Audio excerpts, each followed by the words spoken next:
কিন্তু আপনারা তো আমাদেরকে লগর সেটে পাঠিয়ে দিচ্ছেন।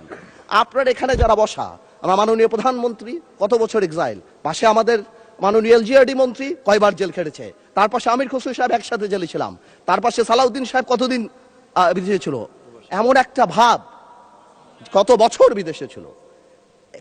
এখানে আমরা যারা আছি আমরা সবাই জুলাই যোদ্ধা। আপনাদের বিরোধী দলীয় সম্মানিত মাননীয় আমাদের যে বিরোধী দলীয় নেতা, উনি উনার ভাষায় এত সুন্দর করে আমাদেরকে রেকগনাইজ করেন, কিন্তু যখনই ফ্লোর আপনাদের হাতে চলে যায় আপনারা আমাদেরকে অ্যাটাক করেন অ্যাজ ইফ আমরা জুলাইতে আমাদের কোনো কন্ট্রিবিউশনই নাই।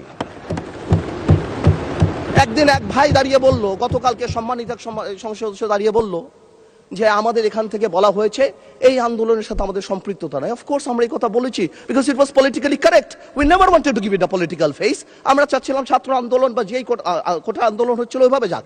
আপনাদেরও আমরা যখন জেলখানায় ছিলাম, আমাদের সাথে আপনাদের মহাসচিব ছিল পরোয়ার সাহেব, আপনাদেরকে যখন ব্যান্ড করা হয়েছিল আপনারা তো কোনো কথা বলেন নাই। কেন বলেন নাই? বিকজ আপনারা ওই ইস্যু ডাইভার্ট করতে চান নাই। We wanted the fascist government to go and they left. It was a plan. ওইটা লিটারালি আপনারা ধরে বলছেন কি আমরা নাকি আন্দোলনে নাই। শুনেন, আপনারা 6 বলে 12 রান করেছেন, কিন্তু এর আগের 300 রান আমরা সবাই মিলে করেছি। সুতরাং আপনাদের একজন একটা কথা বলবেন, আরেকজন আপনারা আমাদেরকে লগর সেটে নিয়ে যাবেন, আমাদেরকে অ্যাটাক করবেন। আপনাদের কথা আজকে দেশবাসী বিভ্রান্ত যে আমরা নাকি জুলাই সনদ বাস্তবায়ন করতে চাই না।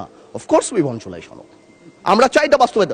প্রক্রিয়াটা কি? প্রক্রিয়া তো আপনারা ভুল করেছেন। আপনারা কেন সেই সময় ইন্টারিম গভর্নমেন্টে আপনারা সাপোর্ট করেন? বলতেন এটা ট্রানজিশনাল রেভলিউশনারি গভর্নমেন্ট করা হোক, এটা একটা রেভলিউশনারি গভর্নমেন্ট করা হোক, কনস্টিটিউশনকে রিরাইট করা হোক। আপনারা কোথা থেকে নিয়ে আসছেন সংবিধান সংস্কার পরিষদ? What status it has? এটা কোথা থেকে আসছে? আপনারা আমাদের সচরাচর আমরা যেভাবে সংবিধান পরিবর্তন করি আমরা সেখানে থাকতে চেয়েছি, যে আমরা সেভাবে করব। আপনারা বসেন, আমাদের নোট অফ ডিসেন্ট আছে, let's talk, let's sit down. জনগণ যদি 70% ভোট অবশ্যই গণভোটে দিয়েছে, জনগণ কিন্তু সংবিধান পরিবর্তন করার জন্য 51% ভোট আমাদেরও দিয়েছে।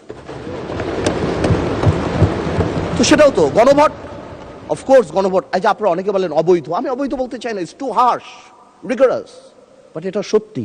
এটা it cannot be traced back in the constitution, so it is a mere unconstitutional thing.